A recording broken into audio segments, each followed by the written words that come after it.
Subhanallah, subhanallah.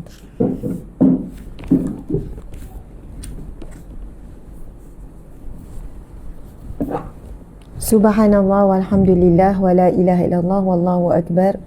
Subhanallah walhamdulillah wa la ilaha illallah wallahu akbar. A'udzubillahi minasyaitonirrajim. Bismillahirrahmanirrahim. Assalamualaikum warahmatullahi wabarakatuh. Alhamdulillah, alhamdulillahi rabbil alamin. Wassalatu wassalamu ala asyrafil anbiya'i wal mursalin wa ala alihi wa sahbihi ajma'in.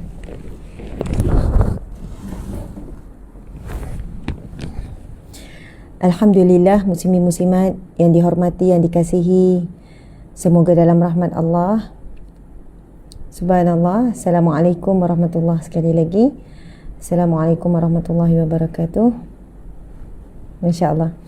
Alhamdulillah, muslimin muslimat yang dihormati, marilah sama-sama kita memulakan majlis ilmu kita pada malam ini dengan bacaan umum kitab Al-Fatihah. A'udzubillahi minasyaitonirrajim. Bismillahirrahmanirrahim. Alhamdulillahi rabbil alamin, arrahmanirrahim, malik yaumiddin, iyyaka na'budu wa iyyaka nasta'in, ihdinas siratal mustaqim, siratal ladzina an'amta 'alaihim ghairil maghdubi 'alaihim waladdallin. Amin. Amin ya rabbal alamin. Subhanallah, alhamdulillah, muslimin muslimat yang dihormati, yang dikasihi. Alhamdulillah, pada malam yang barakah ini Allah Subhanahu Wa Taala masih lagi menyambung pelbagai nikmatnya kepada kita. Setiap kali nafas kita masih berhembus, kan, masih ditarik dan dihembus, setiap kali itu menyertai bersamanya pelbagai bentuk nikmat. Nikmat yang paling tinggi adalah nikmat kita mengenal Allah, nikmat kita dapat sujud kepada Allah, nikmat kita masih lagi di dalam Islam, insya-Allah sampai akhir hayat. Kita masih beriman kepada Allah dan Rasulnya dan segala rukun-rukun iman. Subhanallah, muslimin muslimat, apabila kita diberikan nikmat-nikmat yang disebutkan tadi, yang mana bukan semua orang terpilih. Bukan semua orang terpilih. Manusia hari ini ada lebih kurang 6 bilion lebih, hampir, wallahualam, mungkin sudah hampir 7 bilion kan. Kemudian umat Islam dikatakan lebih kurang 2.8 bilion, tak sampai 3 bilion. Dan dalam ramai-ramai umat Islam, bukan semuanya kenal Allah, bukan semuanya solat, bukan semuanya suka hadir majlis ilmu. Jadi kita ni di antara yang terpilih, di antara yang terpilih, di antara yang terpilih, di antara yang terpilih. Dan pada saat ini, antara bentuk nikmat yang Allah kurniakan kepada kita adalah beradanya kita di majlis ilmu, beradanya kita di taman syurganya ini. Subhanallah, Allahu Akbar. Taman syurga yang disebutkan dalam hadis Nabi itu adalah majlis ilmu. Subhanallah, bukan manusia yang memberikan julukan, memberikan gelaran majlis ilmu itu taman syurga, tetapi ia adalah gelaran yang diberikan oleh Nabi Muhammad sallallahu alaihi wasallam berdasarkan hadisnya. Bismillahirrahmanirrahim. Qala Nabi sallallahu alaihi wasallam, "Iza marartum bi riyadil jannah farta'u." Apabila kamu melihat taman syurga, maka singgah. Fama riyadil jannah? Di manakah taman syurga itu ya Rasulullah? Sahabat rasa pelik lalu bertanya-tanya. Lalu Nabi menjawab, hilaquz zikri, halaqah ataupun majlis zikir ataupun majlis ilmu. Jadi alhamdulillah, muslimin muslimat dimati Allah sekalian, masya-Allah, masya-Allah. Kita bersyukur kepada Allah Subhanahu Wa Taala di atas nikmat, di atas rahmatnya pada saat ini. Subhanallah, pada saat ini, ketika ini, kalian bersama-sama di sini, bersama-sama walaupun di mana berada. Tempat kita semua berbeza, tapi kita berada di momen yang sama, iaitu di majlis ilmu. Mudah-mudahan dengan Allah memilih kita berada di majlis ilmu pada malam ini, walaupun di alam maya, Allah tetap memilih kita untuk berada di jalan-jalan kebaikan, jalan-jalan rahmat, dan Allah juga akan memilih kita berada di taman syurganya yang sebenar di akhirat kelak. Itulah setinggi-tinggi harapan kita muslimin muslimat. Itulah impian kita yang setinggi-tingginya. Asma'u amanina. Asma'u amanina. Maksudnya cita-cita tertinggi kita adalah untuk mendiami syurga Allah. Cita-cita tertinggi kita adalah untuk berada di syurga Allah bersama seisi keluarga. Subhanallah, apa saja impian kita semuanya akan ditunaikan di syurga. Apa sahaja yang kita suka, apa saja yang kita gembira, apa yang saja kita bayangkan, apa saja yang kita impikan, kita akan dapat di syurga. Yang kita tidak dapat di dunia ini, Allah nak berikan kita pahala sabar apabila kita tidak mendapatkannya. Sudah tentu ya, kita semua ada impian, kita semua ada keinginan, bayangan dalam fikiran kita. Begini. Tapi bukan semua Allah izinkan. Walaupun kadang kita berusaha nak, dan kita cuba, kita hard work, kan? Kita kerja keras untuk tersebut, tapi apabila Allah tetap tidak mengizinkan, ia tidak berlaku sebagaimana yang kita impikan, yang kita bayangkan, maka Masya Allah, kita kena letakkan bahawasanya insya-Allah nanti kita akan dapat di syurga. Subhanallah. Tapi jangan putus asa lah, kita terus juga berusaha, kan. Alhamdulillah, muslimin muslimat dimati Allah sekalian, dah lama sebenarnya tak live waktu malam. Lama sangat tak live waktu malam. Subhanallah. Namun nanti bila bulan Ramadan, kalau tahun-tahun sebelum ini, wallahualam saya lupa dah kalau sebelum ini macam mana. Bukan lupa, ingat-ingat lupa. Ada jugalah kuliah waktu malam, tapi dia start lambat sikit. Dia start dalam pukul 10 macam tu, kan.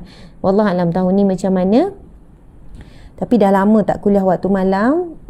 Alhamdulillah, muslimin muslimat, apa khabar semua? Pagi tadi kita jumpa, kan. Lepas tu ada ceramah lagi pada waktu, ada ceramah pagi tadi, kan. Tak ada. Pagi tadi Riyadhus Salihin, lepas tu tak ada ceramah. Lepas tu malam ni lah pula kita jumpa. Alhamdulillah, subhanallah, apa khabar semua sahabat-sahabat? Cepat je, kalau di TikTok jawab cepat je. Saya pelik lah macam mana kalau saya tanya soalan di TikTok, dia jawab macam on the spot. Ataupun TikTok ni boleh jawab dengan suara. Subhanallah, Allahu Akbar. Ada yang tanya, Ustazah nak pencerahan. Okey, nak pencerahan. Nanti kita tengok, kita buka kalau dapat ni buka untuk soalan.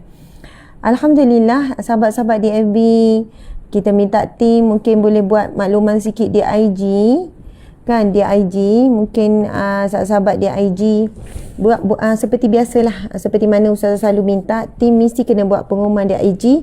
Ustazah semua sedang bersiaran, nanti lepas habis live tu bolehlah delete, macam tu, kan.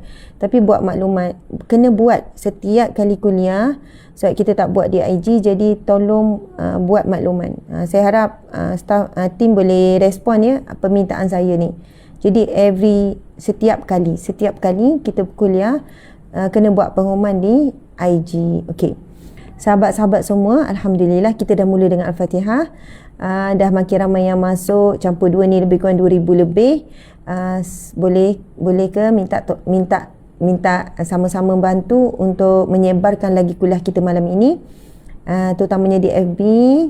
Ustazah bila nak datang Kelantan lagi? Okey, insya-Allah kita akan memang nak turun.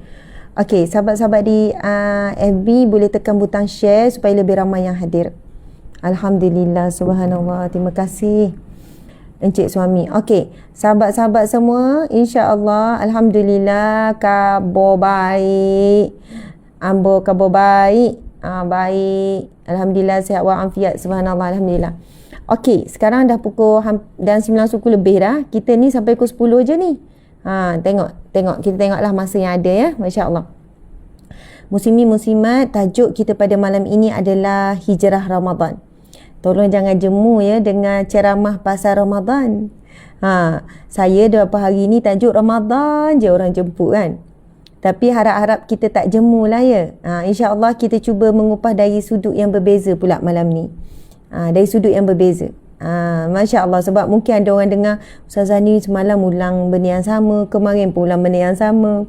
Tapi begitulah bila cakap bab Ramadan, kita akan mengulang-ulang dalil daripada Al-Quran dan hadis yang sama. Masya Allah, Allahu Akbar. Ya, saya pun sayang semua kerana Allah, kerana Rasulullah SAW.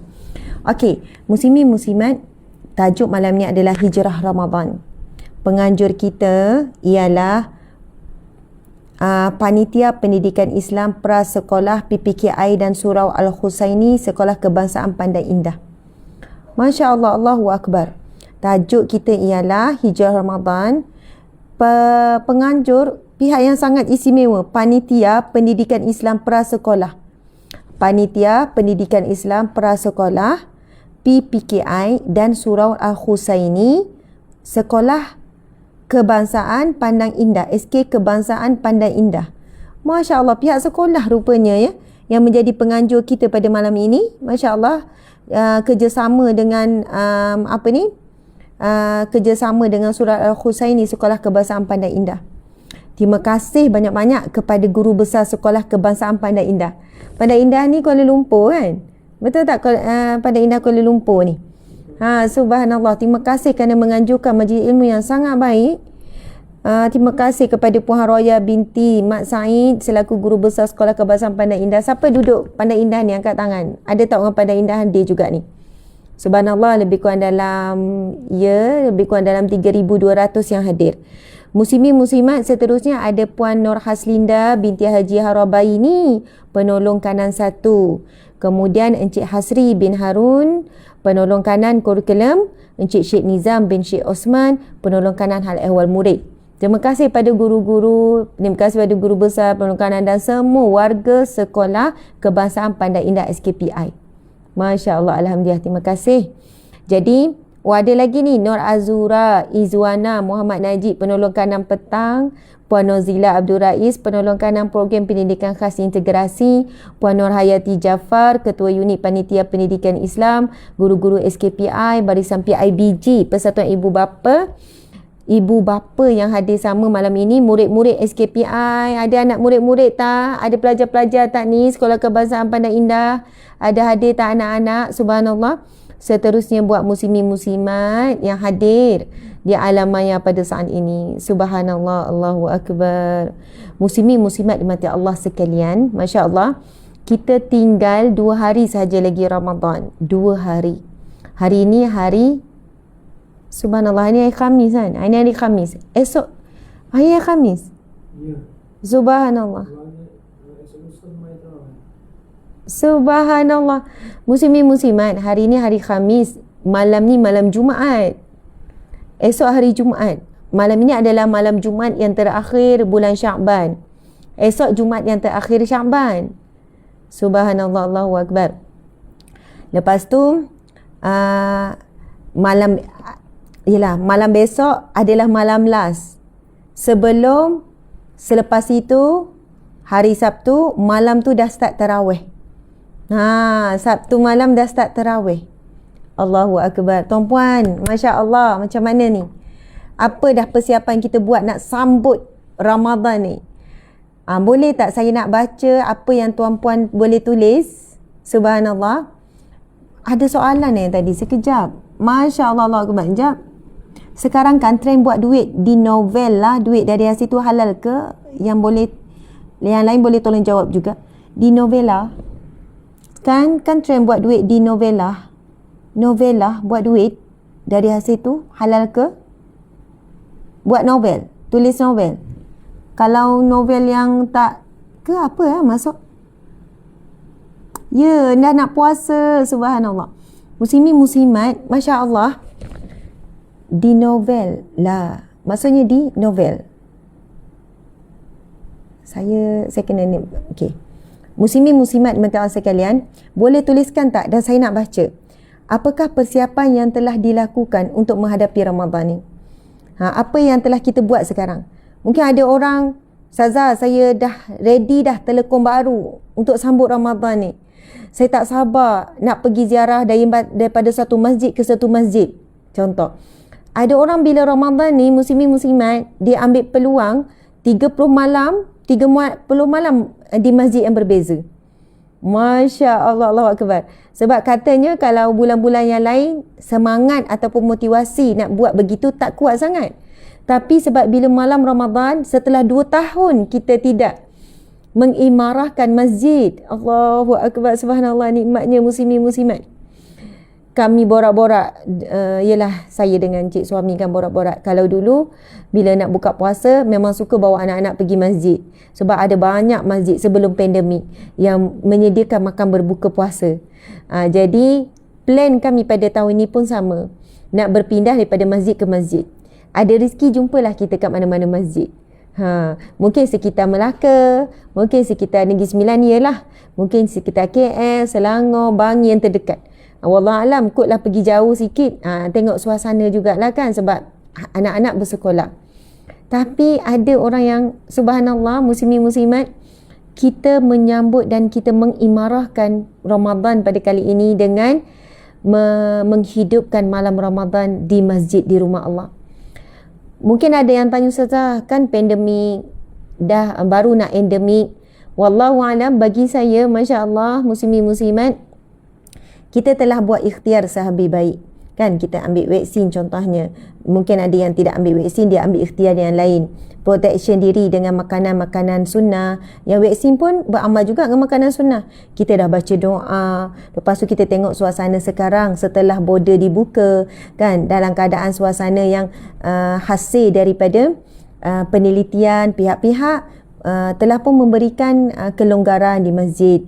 Kan, 1 April ada yang dah boleh rapatkan saf, dah boleh bawa kanak-kanak. Jadi Masya Allah, marilah kita sama-sama hijrahkan Ramadan kita setelah 2 tahun. Sudah pasti Ramadan kali ini sangat bermakna bagi kita. Subhanallah. Jadi muslimin-muslimat boleh plan ya, dengan keluarga, suami isteri, hari ini nak buka puasa kat masjid mana. Bawalah bekal. Jangan harap, kadang-kadang ada masjid tak sediakan makanan berbuka. Jadi kita bawa bekal kan, anak-anak beli bungkus ke, macam mana ke, ataupun kadang-kadang kita tanya dulu, masjid ni ada sediakan berbuka ke, standby lah macam mana. Subhanallah. Lepas tu dengan cara itu kita mengenalkan dan membiasakan anak-anak kita dengan masjid. Lepas tu kita pun rakam kenangan kan, tak mesti masjid saja, surau dan sebagainya, imarahkan. Masya Allah, Allahu Akbar. Jadi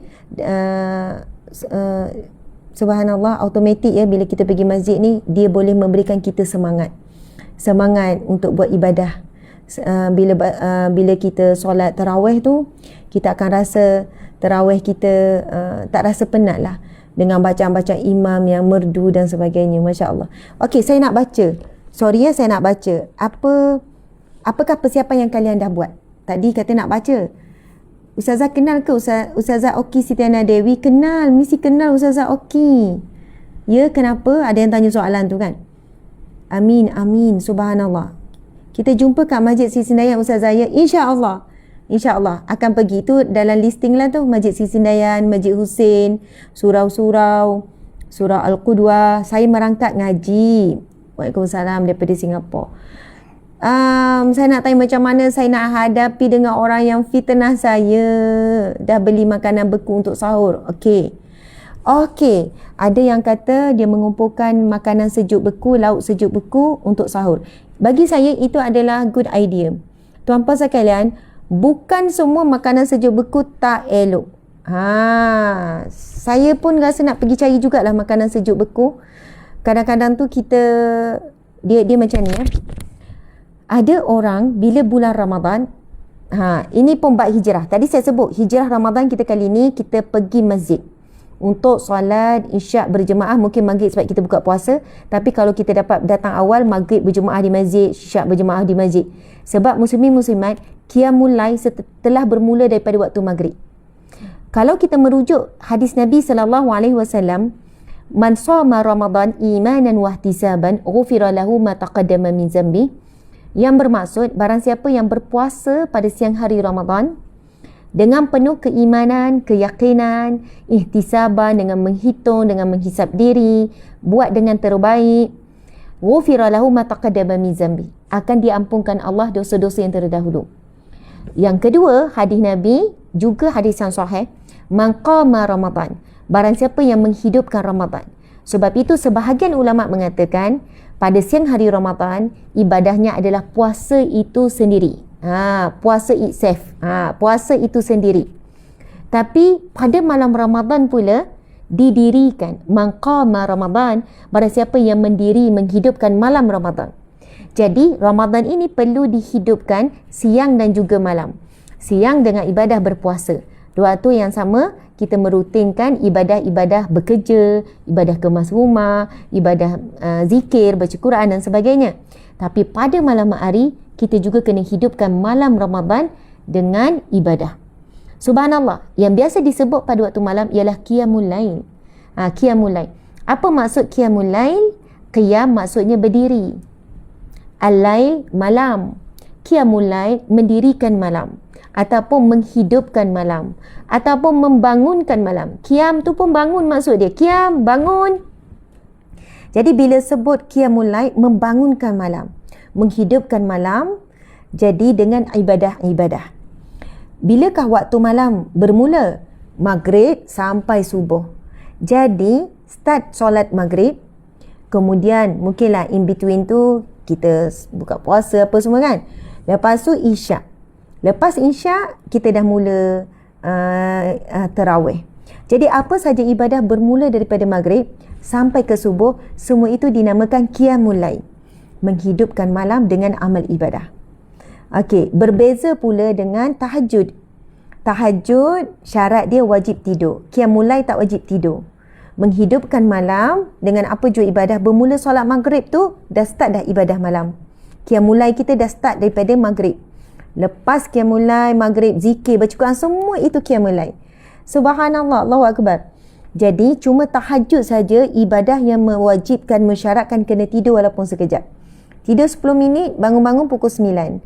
Tidur 10 minit, bangun-bangun pukul 10. Pukul 10 tu muslimin-muslimat kita dah boleh dah nak tahajud. Tahajud bermula, bilakah tempoh waktu tahajud? Bermula selepas isyak sehinggalah subuh. Jadi kalaulah kita tidur, lepas tu kita bangun, contohlah kita penat sangat maghrib, lepas sahur tertidur. Bangun-bangun pukul 10. Jadi kita bangun solat isyak, lepas tu solat tarawih, kemudian kita boleh dah solat tahajud. Jadi tahajud ni bukan semestinya tengah malam ataupun dekat-dekat nak sahur. Maksudnya dah bermula, tapi dengan syarat dah tidur dah yang lena walaupun sekejap. Faham ya muslimin muslimat? Jadi ibadah di bulan Ramadan ini adalah ibadah package. Ia bukan hanya, subhanallah, terima kasih Kak Zu. Kak Zu bagi 1000 star, Masya Allah. Terus nampak, minta maaf ya, sebab kadang-kadang star tu bila yang tinggi dia keluar. Terima kasih yang bagi star. Star itu adalah bentuk infak, sumbangan. Masya Allah. Subhanallah, Allahu Akbar. Terima kasih pada semua muslimin muslimat dimata Allah sekalian. Jadi saya nak sebut pasal masak. Biasanya bila bulan Ramadan, antara yang penat adalah wanita, perempuan, bab masak. Dia masak sahur, dia masak berbuka. Ada juga suami yang memang tak nak makan selain daripada masakan isteri dia. Saya faham sangat. Memang ada yang begitu. Ada isteri cakap, Ustazah, saya apa-apa kena masak dulu, selesai masak dulu. Suami saya tak nak makan kedai. Dia tak nak, dia nak air tangan saya je. Saya kata, subhanallah, puan sangat terpilih. Kan, besarnya pahala puan. Begini-begini. Lepas tu, Masya Allah, di sana pula, saya ada jumpa pula. Bukan kita nak downgrade mana-mana pihak ya. Tapi saya ada jumpa pula. Ada lelaki kata, Ustazah, pada bulan Ramadan, saya tak benarkan isteri saya masak. Tak benarkan? Kenapa Encik? Sebab saya tahu, bila dia masak sahur, lepas tu nak ngemah, nak itu apa, dia penat. Sama juga dengan buka puasa. Saya tak nak isteri saya penat di bulan Ramadan ni. Jadi saya decide pada tahun ni kami akan sama-sama kan buka puasa di masjid ataupun beli bungkus ataupun belilah makanan macam mana. Sebab tak nak beratkan sangat. Mungkin sekali-sekala, bolehlah seminggu sekali. Yang lain tu biarlah contohnya lepas maghrib. Kalau tak, saya tengok dia tarawih penat sangat isteri saya. Perempuan kalau dah start masak, contoh masak pukul 5, pukul 6. Lepas tu mengemas kesan masak. Lepas tu hidang pula. Lepas hidang mengemas pula kan, basuh-basuh bersih. Akhirnya bila tarawih tu ngantuk, penat. Dia kata, bukan saya saja yang nak kejar pahala Ramadan.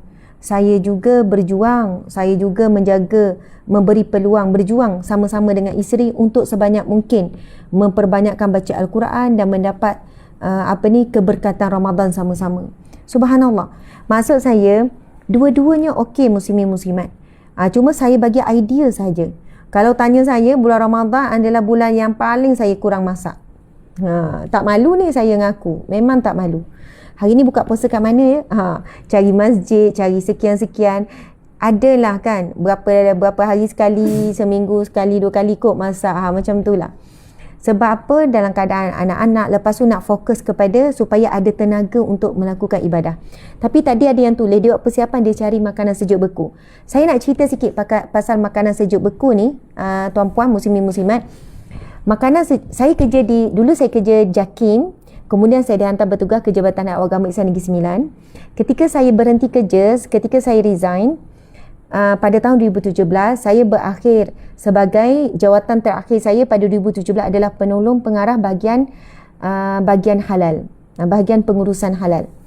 Saya pernah jadi auditor halal, tukang semak, ingredient, pergi kilang-kilang. Barulah saya faham beberapa perkara. Contohnya bila kita sebut ayam segar, apa yang kita faham ayam segar ataupun daging segar? Saya kalau sebelum saya kerja sebagai di bahagian halal, saya faham kalau ayam segar pergi beli dekat pasar yang fresh tu, kita kata itu ayam segar. Dan bila kita nampak ada ayam telah dibekukan, ayam dalam peti ais dibekukan, kita kata itu ayam sejuk beku. Maksudnya itu bukan ayam segar. Faham kan? Tapi saya jelaskan dulu pasal ayam daging dan sebagainya. Tapi muslimin-muslimat, bila saya terlibat dengan proses halal, kemudian saya berurusan juga dengan veterina. Apakah istilah ayam daging segar? Okey, yang dimasukkan segar, ayam segar fresh adalah yang mana, contoh saya sebut ayam saja. Ayam setelah disembelih, dengan ada tempoh waktunya, dia terus diuruskan. Maksudnya diuruskanlah, buang cabut apa semua, celur untuk cabut bulu-bulu dan sebagainya. Kemudian dia terus dibekukan. Jadi saya tengok proses ni, sebab kita yang bagi si halal, kita tengok kilang-kilang. Biasanya bila sembelih ayam dah siap dah togel dah, ayam tu dah licin dah semua, terus dia letak ais di atas ayam tersebut sebab nak nyah kuman. Sebab bakteria tak boleh hidup pada suhu tertentu. Kemudian terus ditolak ke chiller. Dan walaupun ayam itu mungkin 1 minggu, mungkin 2 minggu, mungkin 1 bulan sekalipun, tapi sebab dia dikekalkan dalam suhu yang tidak boleh bakteria hidup, suhu freezer tu lah, muslimin-muslimat, maka bila kita rendam dia kembali, ia adalah ayam segar. Okey, saya bukan nak downgrade, maksudnya bukan nak buat perbezaan apa, tuan-puan kena faham.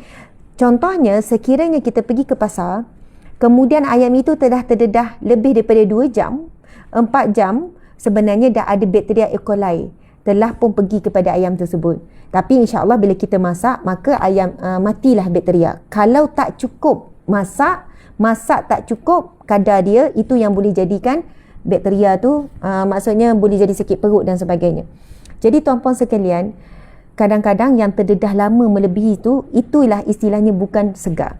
Saya nak sebut tadi yang kata antara persiapan, mereka dah beli siap-siap pack kan, makanan yang sejuk beku.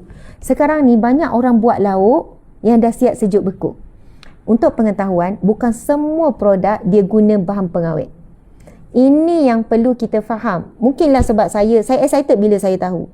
Dan mungkin ramai juga yang tak tahu. Masa saya pergi kilang-kilang proses makanan-makanan lauk-lauk segera ni, mereka masuk dalam satu mesin retok mesin. Jadi bila satu makanan dah masuk dalam pack, kemudian masuk mesin retok, mereka tidak memasukkan lagi bahan pengawet. Sebab itu kita akan dapati ada makanan-makanan berbungkus, kan, dia tulis di situ tanpa bahan pengawet.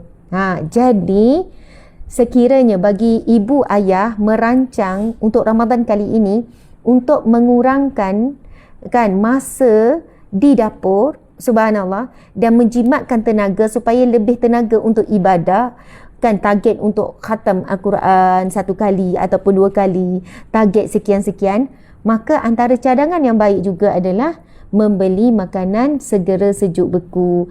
Carilah yang tanpa bahan pengawet. Tapi kalau ada bahan pengawet pun tak adalah bahaya sangat. Wallahu a'lam. Tapi banyak dah pilihan tanpa bahan pengawet. Jadi bila saya tengok tadi tu, insya-Allah saya pun akan mula carilah, sebab antara ujian berat kita adalah makanan sahur. Waktu sahur. Jadi macam-macam sekarang orang sediakan untuk kemudahan. Jadi tak salah. Muslimin muslimat dimata Allah sekalian. Okey. Apa lagi ya persiapan, saya tak sempat baca, Ustaz.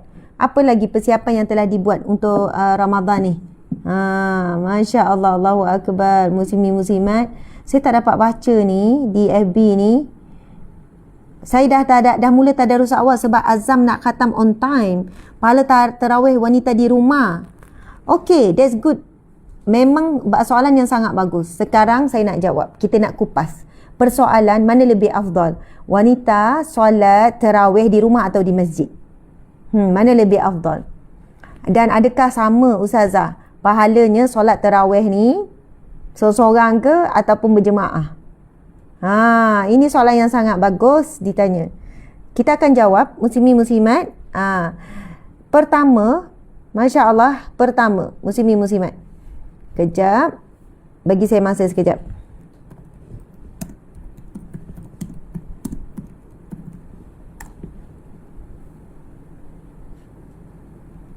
Okey, pertama, bagi lelaki. Saya jawab bagi lelaki. Subhanallah, Allahu Akbar. Mudah-mudahan Allah mudahkan. Sejuk beku homemade Ustazah. Ya, ada juga yang buat sejuk beku homemade. Muslimin-muslimat, ada seorang Ustazah ni yang saya kenal. Saya pernah pergi rumah dia. Lepas tu kan saya tengok dekat rumah dia ada peti sejuk beku. Lepas tu dia pun buka. Saya tengok ada banyak lauk penuh dalam peti sejuk beku tu. Lepas tu dia cerita, dia kata, Ustazah, suami saya ni memang tak nak makan selain pada saya masak. Daripada awal kahwin sampai sekarang. Lepas tu saya kata, lepas tu yang ni, ini saya masak sini, saya sejuk beku. Oh, untuk apa? Ini pada waktu yang saya tak ada. Saya keluar. Dia seorang mutawif. Jadi sekali tinggal suami selama, contohnya mutawif umrah 12 hari kan. Dia kata, dan kalau saya bawa haji, saya tinggalkan 40 hari, maka saya dah siap masak untuk 40 hari saya tinggalkan. Ya Allah, hebatnya. Ini kisah benar. Masya Allah. Jadi setiap kali tu, sebab kalau sayur, suami boleh sayur ulam-ulam. Jadi standby 2 lauk sehari. Subhanallah, gigihnya seorang isteri yang solehah. Betul. Kita sebenarnya boleh buat homemade. Masak. Tuan-puan sekalian, betul ni. Kalau kita masak, contoh kan, kita masak berbuka puasa kan, kita lebihkan terus. Lepas tu letak sejuk beku. Kalaupun kita tak lalu nak makan waktu sahur esok, lauk yang sama, kita switch lah, kita tukar lah. Itu memang idea yang sangat bagus, muslimin-muslimat. Jadi boleh juga masak sendiri dan buat sejuk beku. Jadi itu salah satu kisah yang sangat bagus. Okey, muslimin-muslimat. Sekarang kita pergi kepada persoalan solat. Solat yang paling afdal bagi lelaki, tidak ada pertikaian. Bahawasanya solat yang terbaik bagi lelaki ada di masjid. Mana lebih baik Ustazah? Kalau suami saya jadi imam, solat maghrib, tarawih, isyak di rumah, jika dibandingkan dengan masjid, mana lebih baik? Sama ke? Tak sama. Tidak akan sama. Jadi memang afdal bagi lelaki solat berjemaah, solat fardunya di masjid. Namun boleh menunaikan solat sunat di rumah. Semua solat sunat adalah lebih afdal di rumah, kecuali beberapa solat sunat. Antaranya solat tahiyatul masjid, memang kena masjid lah. Lepas tu solat jenazah di masjid lah. Jadi solat sebelum qabliyah ke ba'diyah ke, ataupun solat sunat tahajud ke, kan, solat sunat wuduk ke, jadi solat sunat hajat ke, yang lain tu memang yang terbaik ada di rumah. Jadi bilakah waktu suami ni nak jadi imam kepada solat keluarga? Pada waktu solat sunat. Tapi solat fardu memang afdalnya ada di masjid. Muslimin-muslimat, pengalaman saya ketika handle masalah rumah tangga, alhamdulillah banyak kes rumah tangga bila suami yang datang mengadu dapat diselesaikan dengan solat berjemaah di masjid. Masya Allah. Pengalaman saya sebagai ketua unit perunding cara rumah tangga, kaunselor, ketika bertugas di Jabatan Agama Islam Negeri Sembilan dulu. Subhanallah. Masa tu lebih kurang dalam 4 tahun lebih. Kes boleh cecah ribu lah. 80% yang datang mengadu wanita. 20% saja lelaki yang datang mengadu. Sebab orang lelaki mungkinlah dia rasa malu, ego dan sebagainya. Jarang sangat lelaki akan datang mengadu. Tapi bila lelaki mengadu, saya sangat suka. Sebab bila lelaki datang mengadu masalah rumah tangga, bercerita dan nak dengar pendapat kita, maksudnya dia benar-benar nekat nak ubah, nak baiki, nak selesaikan masalah rumah tangga. Jadi, antara cadangan sebelum pergi kepada cadangan dalam bab rumah tangga, cadangan nak selesai masalah isteri, panggil isteri untuk runding cara juga, bawa bincang dan sebagainya, saya mesti datang dengan, contoh saya kata, okay, Encik, insyaAllah 2 minggu lagi kita akan jumpa bersama dengan isteri Encik. Jadi antara cadangan-cadangan, sementara kita berjumpa 2 minggu ni, saya nak cadangkan satu perkara, dan insyaAllah jika Encik buat, Encik akan dapat jalan keluar akan masalah yang Encik hadapi ni. Subhanallah. Apa tu Ustazah? Dia tanya kan. Saya pun kata, Encik pergi solat berjemaah di masjid. Pergi solat berjemaah di masjid. Saya ada juga tapi jarang. Ada pula tak pernah pergi. Malulah Ustazah, kalau orang tanya tak pernah nampak. Pergilah masjid lain. Pergi masjid jauh. Lepas tu dia akan tanya, apa kaitan? Apa kaitan ni pergi masjid dengan masalah yang dia adu? Ada yang mengadu masalah kewangan, masalah komunikasi, masalah isteri tidak taat, masalah isteri degil, masalah anak-anak, masalah orang ketiga, apa jualah masalah. Saya kata, subhanallah, Encik orang jaga solat. Tetapi bila Encik melangkah menuju ke masjid, sebagaimana hadis Nabi SAW, barang siapa yang melangkah menuju ke masjid, setiap langkahnya itu akan diampunkan Allah dosa-dosa, akan dinaikkan darjat, dan akan diberikan pahala sedekah. Saya kata, Encik melangkah saja tu dah diberikan banyak rahmat Allah.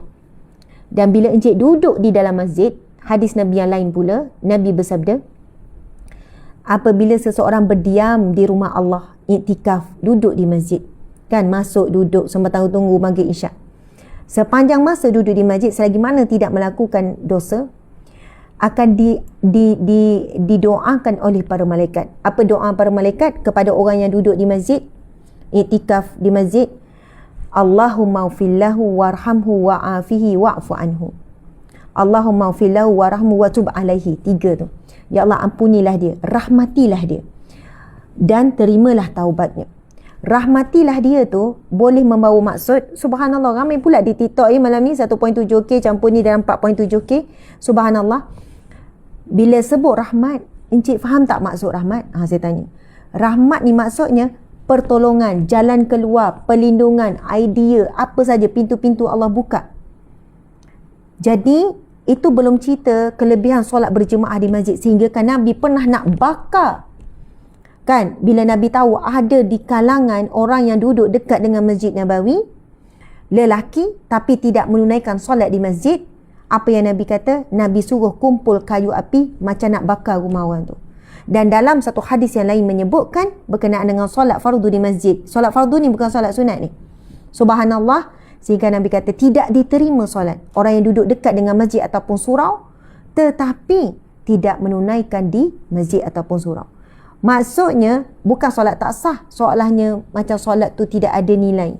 Bukan, janganlah pula tak solat langsung. Nak bagi tahu betapa Nabi menggesa sangat. Dalam hadis yang lain Nabi sebut, sekiranya kamu tahu kelebihan ataupun manfaat solat berjemaah di masjid, kamu akan mendatangi masjid walaupun terpaksa merangkak dan terpaksa mencabut undi. Muslimin muslimat, sampai Nabi sebut macam tu. Maksudnya Nabi kata, kalaulah sekiranya kamu tahu nilai besarnya ganjaran, pahala ataupun apa yang Allah nak berikan kepada kamu dunia dan akhirat, sekiranya kamu menunaikan solat di masjid berjemaah, solat fardu lah ni, kamu akan mendatangi masjid walaupun terpaksa merangkak. Maksudnya sakit, tak boleh nak jalan, boleh merangkak je, kamu sanggup merangkak, sehingga kan kamu sanggup cabut undi. Maksudnya kalau Allah bukalah, bila orang datang masjid, begini yang kamu akan dapat. Manusia akan berlumba-lumba, manusia akan saling bergaduh, sampaikan tak muat masjid sampai kena cabut undi, nama siapa naik, sampai macam tu. Tapi kita dapati hari ini masjid kosong lengang, surau juga kosong lengang, muslimin muslimat. Sebab itu kita membayangkan dan mengharapkan Ramadan kali ini akan memberikan mengembalikan semula suasana Ramadan, suasana malam yang begitu indah imarah ni. Jadi terjawab, bagi lelaki memang afdal di masjid. Subhanallah, Allahu Akbar. Berkenaan dengan solat tarawih ada waktunya Rasulullah buat secara berjemaah di masjid, ada waktunya di rumah, kerana tidak mahu solat tarawih itu jadi wajib. Tapi pada zaman Sayyidina Umar radhiyallahu anhu, muslimin muslimat, solat tarawih dilakukan di masjid.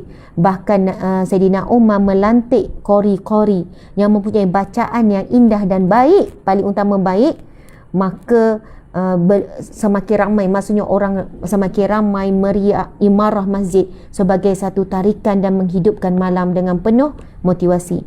Jadi muslimin muslimat dimati Allah sekalian, sekarang saya nak jawab persoalan tentang wanita, mana lebih afdal di masjid ataupun di rumah.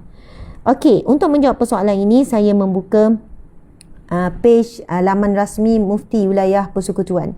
Mufti Wilayah Persekutuan. Kerana perbincangan ini saya tak nak jawab berdasarkan saya ada maksudnya saya pegang pendapat mana, nanti kita tengoklah ya muslimin muslimat. Sebab bila datang Ramadan ni mula dan kita dah boleh pergi masjid, mulalah timbul kan, ada yang kata perempuan semayang kat rumah lah lebih afdal, buat apa semayang dekat masjid, kat surau ni kan, mendatangkan fitnah dan sebagainya. Okey, kita tengok.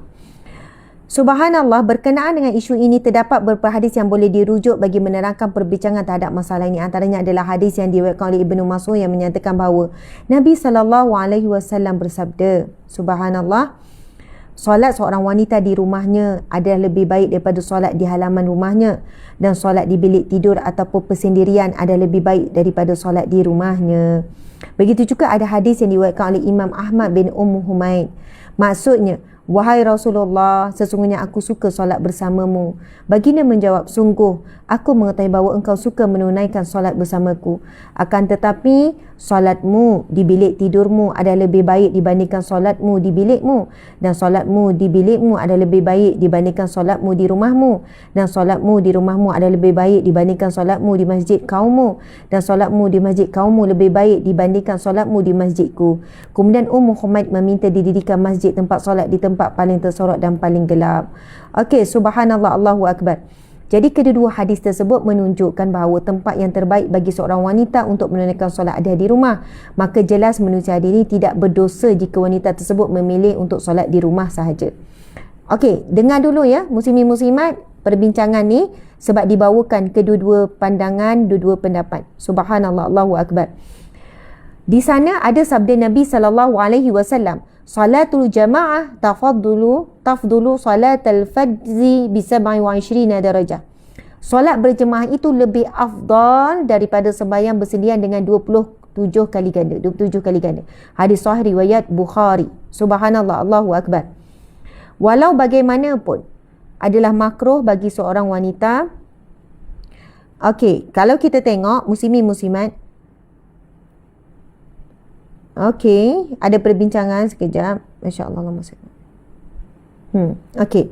Namun begitu, pendapat daripada kalangan ulama mazhab Syafi'i menyatakan bahawa sunat bagi suami itu untuk mengizinkan isterinya menunaikan solat jemaah di masjid. Ulama mazhab Syafi'i memberikan pendapat sebab ada dalil berkenaan dengan bahawasanya hadis Nabi yang sahih tadi, solat berjemaah itu diberi pahala 27 kali ganda.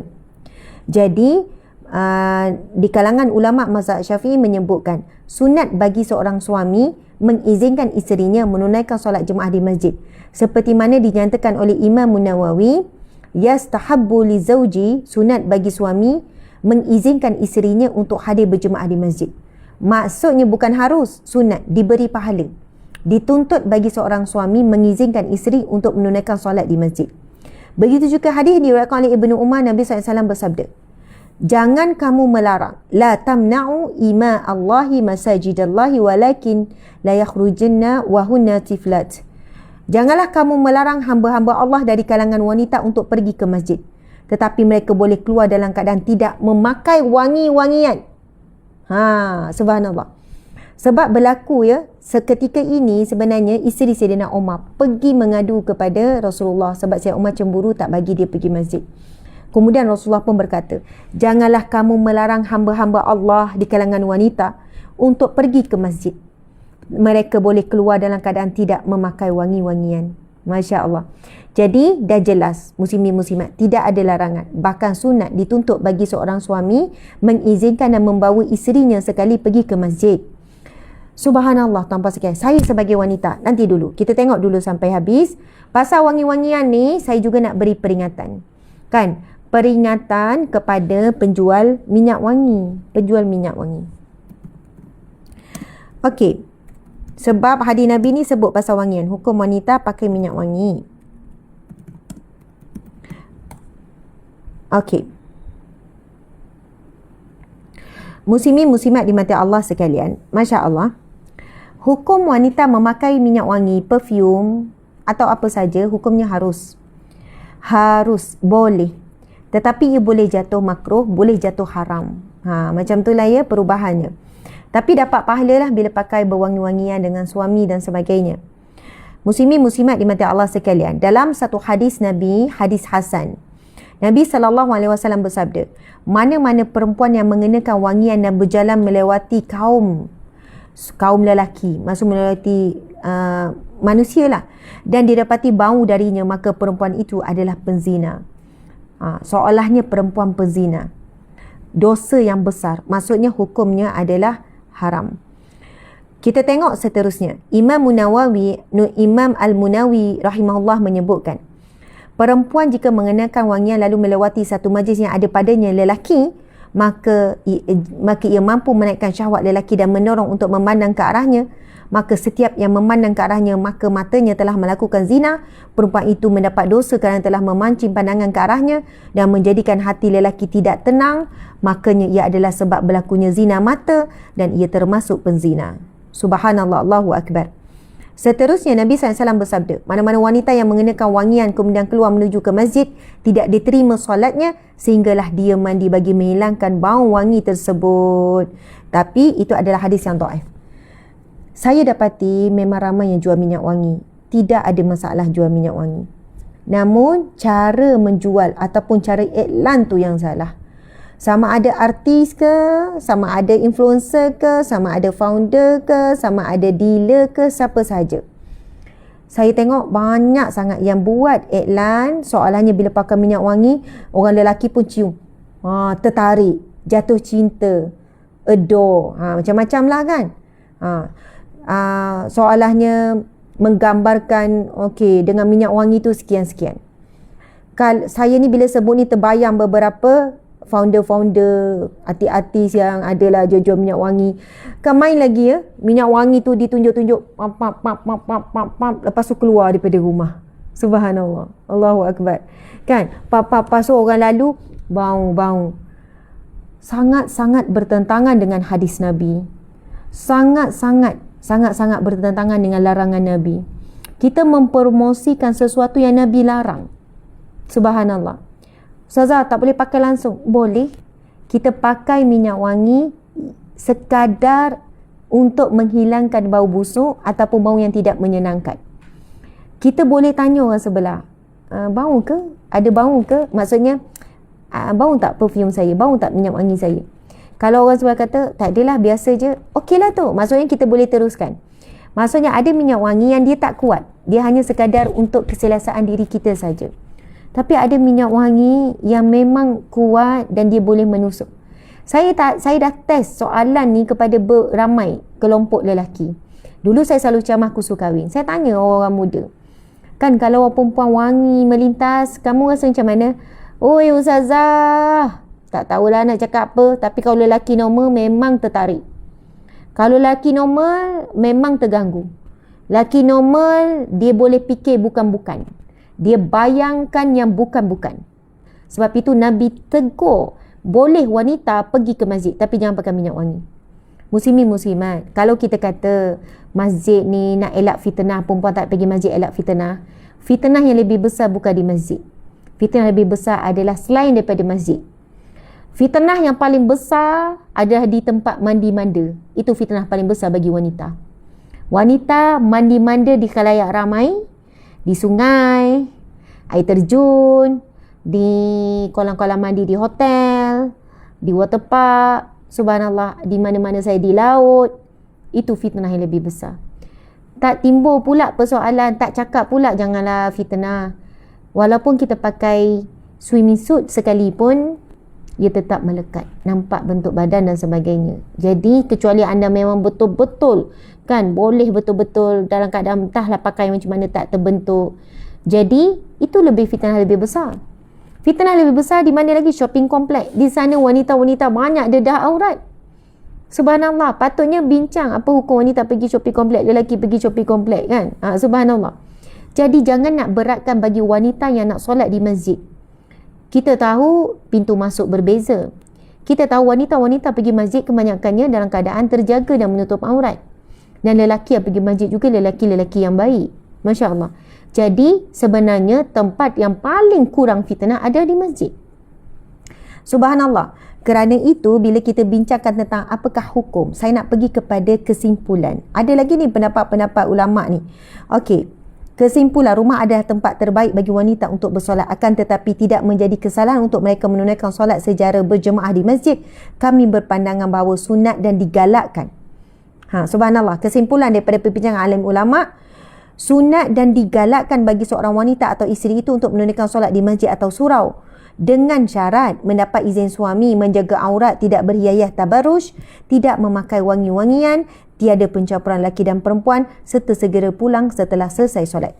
Nabi SAW bersabda, hadis sahih riwayat Bukhari. Masya Allah, semoga dapat semangat ni untuk menghidupkan malam-malam Ramadan kita nanti dengan melakukan ibadah solat sunat tarawih, ibadah solat maghrib, isyak apa semua di masjid. Dengan tengok hadis ini, Nabi SAW bersabda, man ghada ila al-masjidi wa raha a'adallahu lahu nuzulahu minal jannah kullama ghada aw raha. Masya Allah. Nabi SAW bersabda, sesiapa yang pergi ke masjid dan balik daripada masjid, Allah sediakan baginya hidangan dari syurga setiap kali dia pergi dan balik. Nabi SAW bersabda, siapa, Masya Allah, siapa yang pergi dan pulang, maksud ulang alik ke masjid, pergi masjid, balik daripada masjid, setiap kali itulah Allah sediakan hidangan dari syurga daripadanya setiap kali dia pergi dan balik. Masya Allah, muslimin-muslimat sekali tu di masjid tu Allah sediakan hidangan di syurga. Bayangkan, tinggal tunggu kita mati, insya-Allah masuk syurga, kita akan makan hidangan tersebut. Jadi begitulah soalannya Allah menyediakan kan kelebihan orang yang ulang-alik ke masjid dengan hidangan daripada syurga. Masya Allah, Allahu Akbar. Memang tidak dinafikan lagi bahawa solat di masjid mempunyai fadilat yang amat besar dan tersendiri. Dengan itu, marilah sama-sama berusaha dan berazam untuk belum-belum menunaikan solat fardu di masjid. Semoga Allah menjadikan kita hamba-hambanya yang sentiasa berjaya. Muslimin muslimat, jujur saya katakan sebagai seorang wanita, bila solat tarawih seorang-seorang dekat rumah, dia tidak ada suasana tu, tak ada roh tu, soul tu tak ada. Dia tak rasa sangat macam berbeza dengan bila solat di surau atau di masjid. Kan kita boleh rasa istimewa malam tu, berbeza dengan malam-malam di bulan yang lain. Bila kita solat di rumah, kalau saya lah jujur saya kata, solat di rumah, ya, alhamdulillah betul, kita lebih tenang dan sebagainya. Tapi ada juga situasinya, bila kita duduk di rumah, solat di rumah, kita masih tak keluar daripada rumah, jadi fikiran tu agak terganggu bagi saya lah. Nampak kerja rumah yang tak selesai, nampak kain yang belum berlipat, terbayang baju nak basuh, terbayang ada ruang-ruang yang seolahnya kadang-kadang tu masalah. Kalau saya nak fokus mayang tu supaya tenang, settle dulu semua, kena kemas dulu. Kan nampak sepah, tak sedap mata. Faham tak maksud saya? Ibu-ibu muslimat rasa macam tu tak? Mungkin saya je lah ada masalah macam tu, tapi saya rasa ramai wanita macam tu. Maksudnya lepas tu kita pun kemas dah letih. Tapi bila keluar daripada rumah, dah tak nampak dah macam mana isi rumah tu, sepah-sepah lah. Pergi masjid, masuk masjid tu kan rasa dah, ya Allah indahnya, Masya Allah. Terus datang rasa ketenangan, rasa khusyuk. Lepas tu nak berdiri lama pun tak apa. Sebab apa? Imam baca tu sekian-sekian. Bila semayang kat rumah, sekejap dia siap. Kan? Baca Fatihah, lepas tu rukuk sujud, memang cepat siap. Kan? Bacalah juga suasana lain. Tetapi bila di masjid, suasana tu lain. Kan rasa damai, tenang. Sebab kita yakin bila di masjid ni kita iktikaf, dicatat pahala pada setiap masa. Jadi saya nak jawab, Bagaimana pula kalau wanita yang tidak mampu pergi masjid? Sebab mungkin kesihatan, mungkin ada anak kecil, mungkin suami tak izin. Sebab apa? Bila pergi izin, mesti ada bawa cerita ngumpat orang. Baik tak pergi masjid. Kalau muslimat pergi masjid tu kan jadi ngumpat, maka jangan pergi masjid. Kalau pergi masjid lagi tak boleh khusyuk, sembahyang kat rumah lah. Tapi sekiranya ada suami tak izin dan sebagainya, maka insya-Allah Allah Maha mengetahui bahawa kita nak pergi masjid, tapi kita tidak berpeluang. Kita terhalang dengan beberapa sebab. Maka saat ini muslimin-muslimat, mudah-mudahan walaupun kita solat di rumah, solat fardu, kita tetap diberi pahala jemaah. Dengan syarat hati kita memang berkeinginan untuk solat jemaah, dan boleh solat tarawih di rumah. Muslimin-muslimat, Ramadan kali ini kita cuba nekat dan niat takkan tinggalkan tarawih walaupun satu malam. Takkan tinggalkan tarawih. Sebab satu-satunya ibadah yang hanya ada pada bulan Ramadan, tarawih. Kalau puasa bulan lain ada juga. Tapi Ramadan ini kan tarawih hanya ada Ramadan. Rugi sangat sebab ibadah dan pahala tarawih ni sangat-sangat besar. Dan itulah salah satu pintu yang kita akan masuk syurga. Babus salah, iaitu pintu solat. Kan, pintu sabar di bulan Ramadan. Babur Rayyan, pintu puasa di bulan Ramadan dibuka. Babul Jud, kan, pintu orang-orang yang banyak bersedekah, orang-orang yang banyak menderma. Jadi semua pintu-pintu syurga akan dibuka ni di bulan Ramadan. Jadi masa kita pun dah habis, dah lebih dah muslimin muslimat. Saya nak sudahi perkongsian pada malam ini yang bertajuk Hijrah Ramadan. Hijrah Ramadan maksudnya kita nak jadikan Ramadan kita kali ini lebih baik daripada tahun lepas, dan kita anggap ini Ramadan yang terakhir, peluang yang terakhir untuk kita mendapat segala yang Allah sediakan di dalam bulan Ramadan, untuk kita dapat pengampunan daripada segala dosa-dosa yang kita buat, untuk kita dapat itqum minan nar, pembebasan daripada api neraka, untuk kita dapat syurga Allah.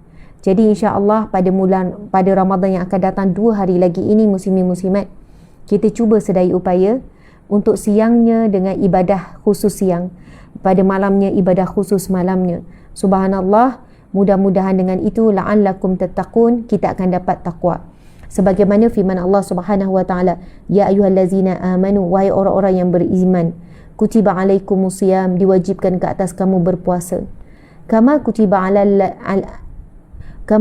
alal ladzina min qablikum la'allakum tattaqun, sebagaimana diwajibkan ke atas orang terdahulu berpuasa.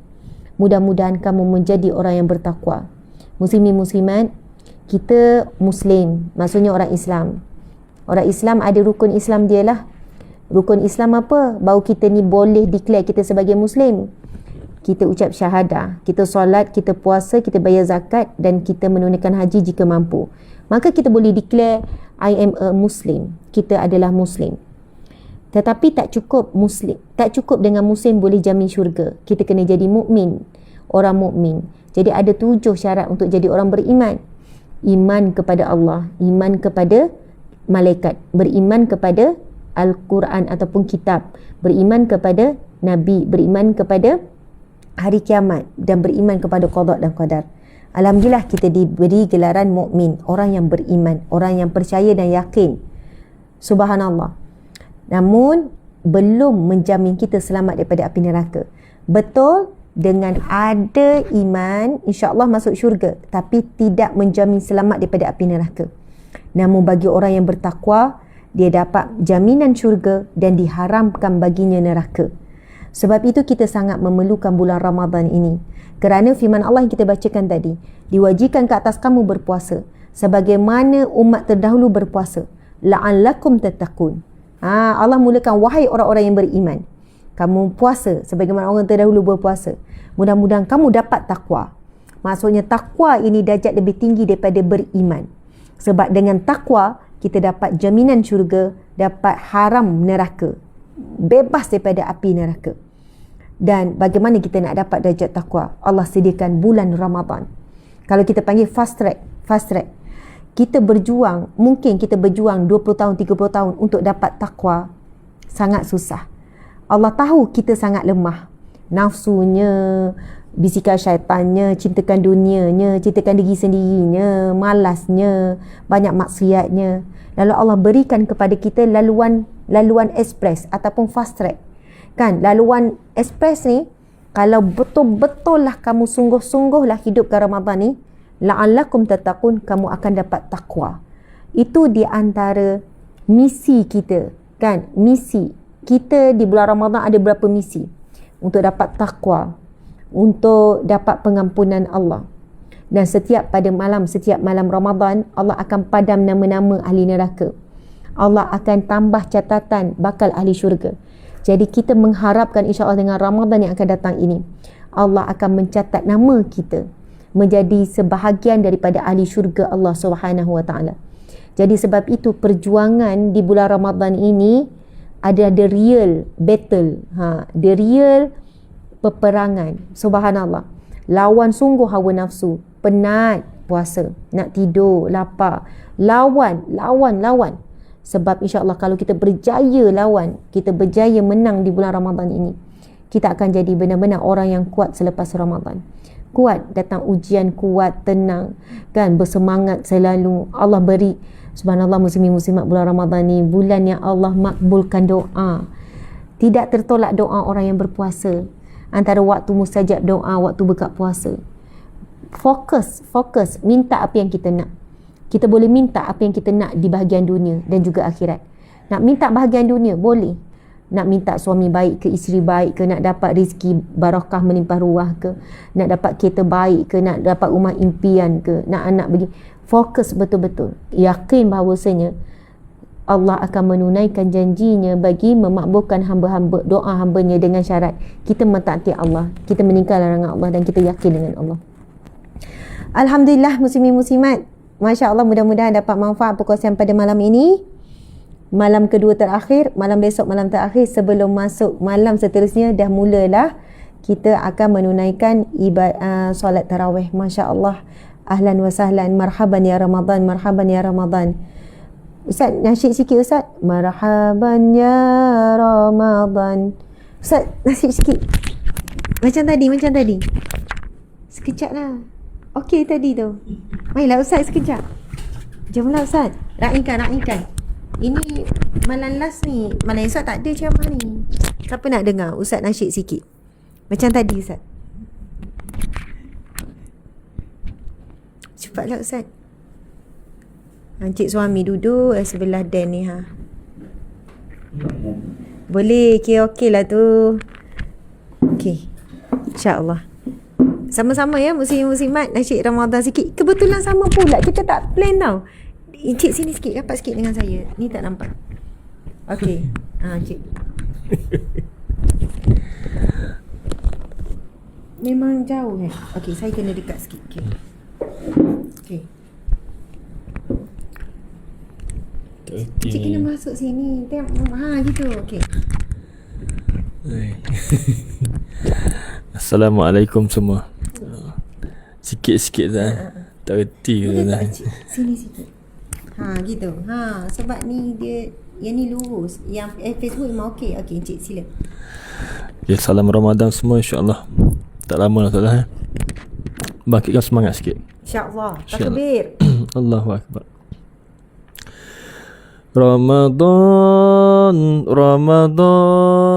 Ramadan ya Habib. Ramadan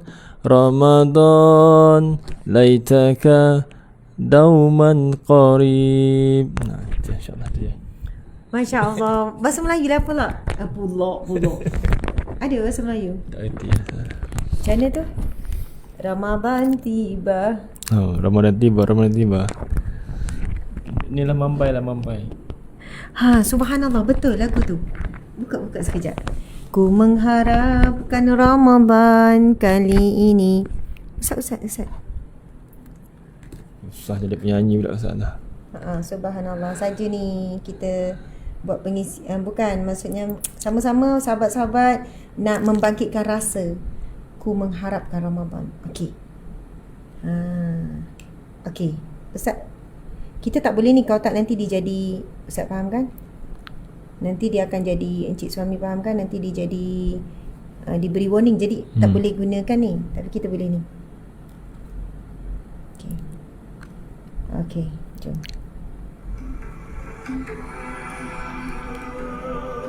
Oh,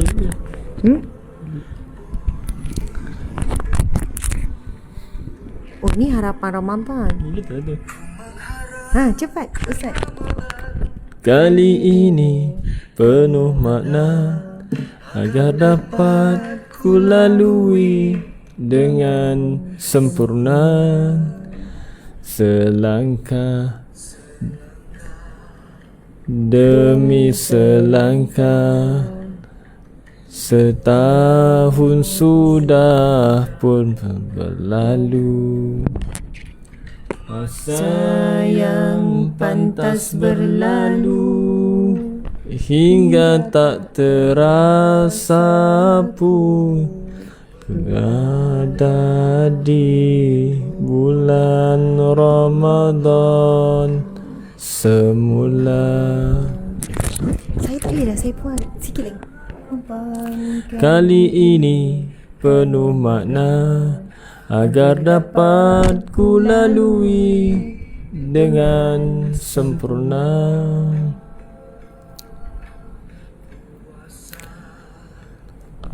Subhanallah. Orang tak dengar yang tu, cik ambil tengah-tengah gitu kan. Subhanallah. Okey, itu sajalah daripada kami pada malam ini. Terima kasih pihak penganjur SK Pandang Indahan. Masya Allah, mudah-mudahan Ramadan kali ini penuh makna. Mohon maaf salah dan silap. Kita tangguhkan kuliah kita dengan tasbih kafarah dan surah wal asr. Bismillahirrahmanirrahim. Subhanakallahumma wa bihamdika asyhadu an la ilaha illa anta astaghfiruka wa atubu ilaih. Bismillahirrahmanirrahim. Wal 'asri innal insana lafi khusr illa allazina amanu wa 'amilus solihat wa tawasaw bil haqqi wa tawasaw bis sabr. Sadaqallahul azim. Ya, kita sebut tadi. Betul lah sekolah kebahasaan Pandang Indah. Ada orang kata, Ustaz, cantik baju Ustaz pakai. Ini baju ni boleh didapati di galeri Ustazah Asma. Ini salah satu baju yang dijual untuk raya ni. Baju design very simple tapi very nice. Encik, suara encik tadi tu Sedap. sangat sedap. Tak tahu. Ya, apa ni? Boleh lah kan? Boleh lah tu. Masya Allah, luluh lah tu ya. Sebenarnya dia pemalu. Dulu tadika Oh, penyanyi nasyid. Oh, masa tadika penyanyi nasyid. Lepas habis tadika tak ada sebab masa tadika budak-budak cikgu masih maafkan. Ya. Bila sekolah rendah tak terpilih dah kan. Sebab memang dah terbukti. Tadika tu barisan kedua belakang. Oh, barisan kedua. Okey. Cik faham kan? Bab apa duduk barisan kedua? Faham kan? Suara kuat. Suara kuat dah, suara bukan tak sedap. Maksudnya gitu, cover. Dia bahagian cover saja. Jadi kan tengok kalau baju ni, okey, butang basuh dia very simple tapi selesa kan, kain sedap. Oh, selesa. Saja je promo kan. Tambah khusyuk. Jadi siapa mungkin nak cari baju lelaki untuk solat tarawih ataupun untuk raya, di galeri Ustazah Smart pun ada. Okey, terima kasih ya cik-cik tuan-puan sekalian. Alhamdulillah. Cikgu sekolah jangan marah pula tiba Ustazah selit cik suami, kasihan dia duduk belakang tabir. Okey, selamat malam semua. Selamat malam Jumaat dan selamat esok hari Jumaat, hari yang barakah, hari yang terakhir Sya'ban. Subhanallah, hari kebesaran umat Islam. Okey. Tutup encik. Terima kasih.